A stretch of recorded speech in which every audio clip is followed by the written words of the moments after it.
Obure, you better watch your back. Obure!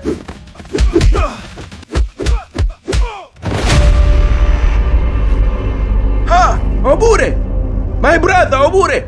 Please, I beg you, my friend. I beg you, don't show Fatuma. Yo ni mbaya. Don't show Fatuma, Obure. Hakuna mawe buda. Ana mawe, mawe yako wapi? Hakuna mawe kwa mkono buda. Hakuna mawe yoyote Obure, acha kujilegeza Obure, nyanyuka.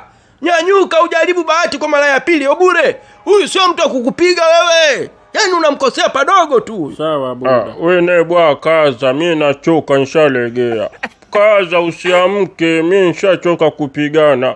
Kama basi tuweke kiporo, kesho tutapigana tena, uniambie saa ngapi ili nikutafute tupigane. Saizi mimi nachoka, nataka nkalale mmeregea.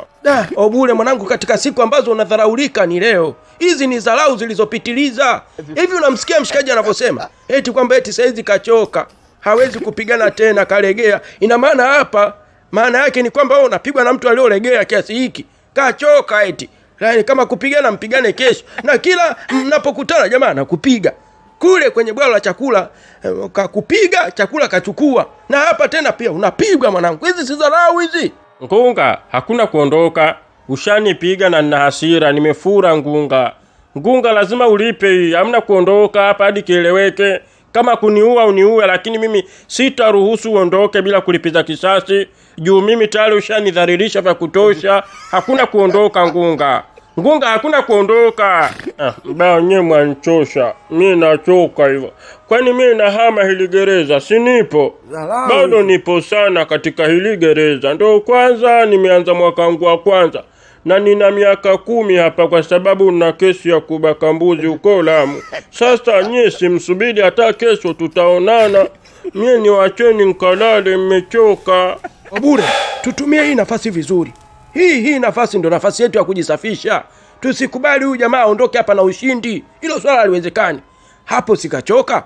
Si unaona ninavyolegeza domo lishikaji limechoka hapo. Obure, nyanyuka ujisafishe. Nyanyuka umalize. Buda, vinye na kuonianga uchungu. Ni uchungu. Ni uchungu buda. Ni uchungu buda.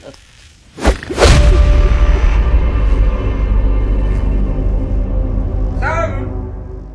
We Sam! Sam uko wapi? We Sam! Wewe, hivi unajua wewe siku hizi umekuwa kama msukule? Yaani unazuluka tu, zulu. Umekuwa kama ndondocha Sam. Imekuwaje wewe? Mbona unakuwa hivyo lakini? Ona, manager anakutafuta kule toka asubuhi. Umekuja kazini, kazi haufanyi, umekuja tu unajifungia huku ndani. Kwa nini Sam lakini? Yaani siku hizi natumia muda mwingi sana kulia kuliko kufanya kazi. Na by time naona kabisa yani mimi nimekuja hapa duniani kimakosa. Natamani hata nirudi kuzimu tu nikapumzike kwa sababu nimechoka. I'm tired. I'm very tired. Dr. Sam, nadhani unaofahamu vizuri ule msemo wa Waswahili unaosema kwamba ndoano. Ndoano ni kamtego hivi ambako kanatumika kunasia samaki. Sasa wewe ni samaki ambaye umenaswa na ndoano ya ndoa. Na moyo wako ni mwepesi sana. Moyo wako ni mwepesi kiasi cha kuruhusu maumivu ya mapenzi ya kutawale. Umetawaliwa na mapenzi. Yamekutawala, yamekunajisi ubongo wa kati. Yaani na mtu ambaye umempata anajua kukuendesha kwa kweli. Anajua kukuchakaza kimapenzi. Na uhandsome uliokuwa nao baba yangu, yani hauendani kabisa na hayo maumivu unayoyapitia. Wewe ni kijana handsome sana Sam. Yani wewe ni ndoto ya kila mwanamke hapa mjini.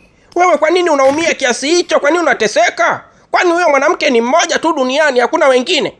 Kuna mtu amepania kuivuruga ndoa yangu. Mimi nakwambia Dr. Martha nitamuua. Nitamuua yule jamaa. Nitamuua kabisa apotee katika ulimwengu wa dunia. Imefika mahali anamnunulia mke wangu magari ya kifahari. Mke wangu jana kaja na gari. Namuuliza gari umetoa wapi? Ananijibu ushuzi. Ushuzi. Nimelipasua vioo vyote vya gari. Hiyo stage uliofikia sasa hivi Sam, you are going to be a prisoner. Unakwenda kuozea jela. Mimi ndo nakwambia. Acha iwe kwa kweli kwa sababu nimechoka. I'm tired. Nimechoka Dr. Martha. Na yule jamaa anajua kabisa kwamba yule ni mke wangu. Anajua kabisa huyu ni mke wa mtu. Lakini anafanya vile makusudi ili mradi tu amvuruge mke wangu, avuruge ndoa. Mke wangu naye kashaanza kuivuruga ndoa, anadai talaka pasipo sababu yoyote ile. Na jamaa yupo tu anachekelea. Wanachekelea kabisa ninavyoteseka, ninavyoumia. Mimi nimechoka kwa kweli. Nimeachoka haya maumivu. Na najua njia ya pekee ya kukata haya maumivu ya katike kabisa, labda ndoa yangu itaimarika, I want to kill that somebody. I'm going to kill that man. Kikifala kweli. Afu mimi nakipenda toka kitambo sana. Nakipenda, kinaona kabisa nakipenda mapenzi ya dhati, lakini kinanipotezea. Kumbe kinahangaika na mke wake. Mwanamke mwenyewe hakutaki. Kashapata sponsor jitu lenye hela. Tulia na mimi, hata angalau huo unaokota huku unatuliza mawazo kifuani mwangu, lakini bado tu kinahangaika. Mimi tu shaniuzi. Unaitwa kwanza huko na manager. Unaitwa na nahisi kibarua kishao tanyasi hicho.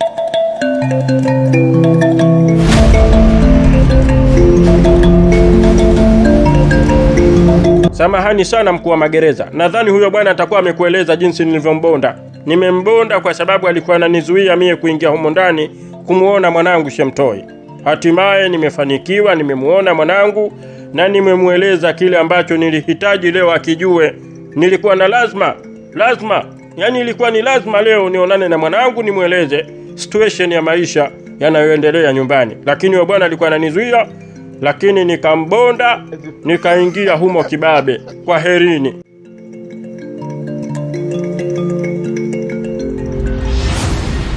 Nilijua tu. You are very stupid. Very, very stupid, afande Kwicho. Wewe ni mjinga. Na niliona tu ulivyokuwa unahahaha mara hivi, unajikunja, unabinuka, unaongea peke yako. Nikajua tu huyu kuna kitu amekifanya hapa cha tofauti. Kumbe umebondwa na ule babu mzee kabisa yule. Yule si mzee yule mara 3 umri wako wewe. Kweli anakupiga yule mzee wa miaka 70 kuelekea huko. Anakugonga kweli wewe. Anaingia ndani kwenda kuonana na Shemtoi. Na ni makosa makubwa.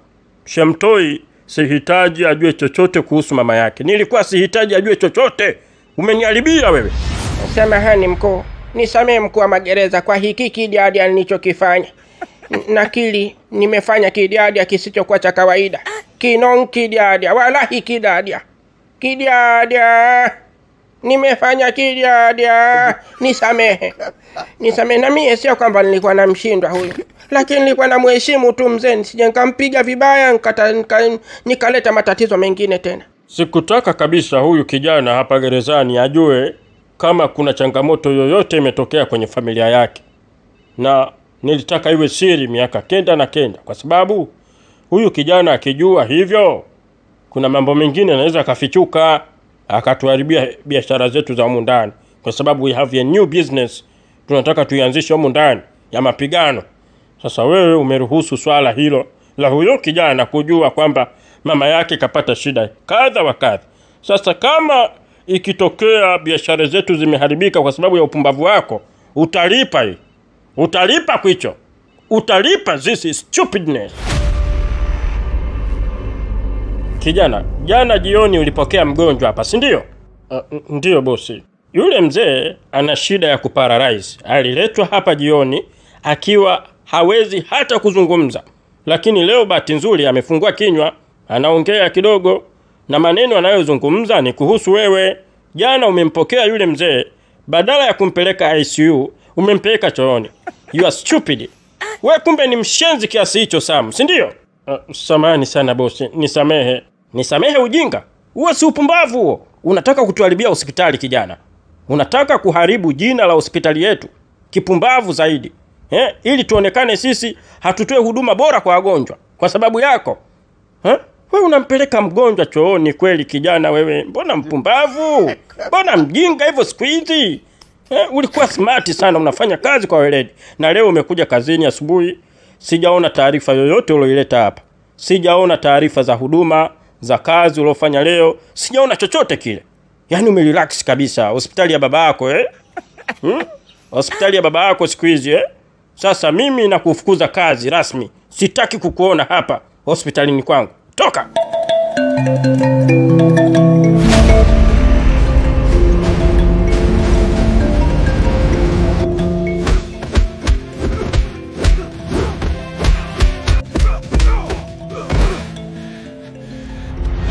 Obure, hebu nyanyuka ujaribu tena mara ya mwisho. Nyanyuka ujaribu kwa mara ya mwisho. Zamu yako jo. Mimi nitamuumiza huyu. Mimi siwezi kupigana na mtoto mdogo huyu. Ndio buda, nataka umuumize. Mimi nitamuumiza. Muumize buda. Niumizie mtu buda. Umiza. Oho. I am the new rising king in this prison.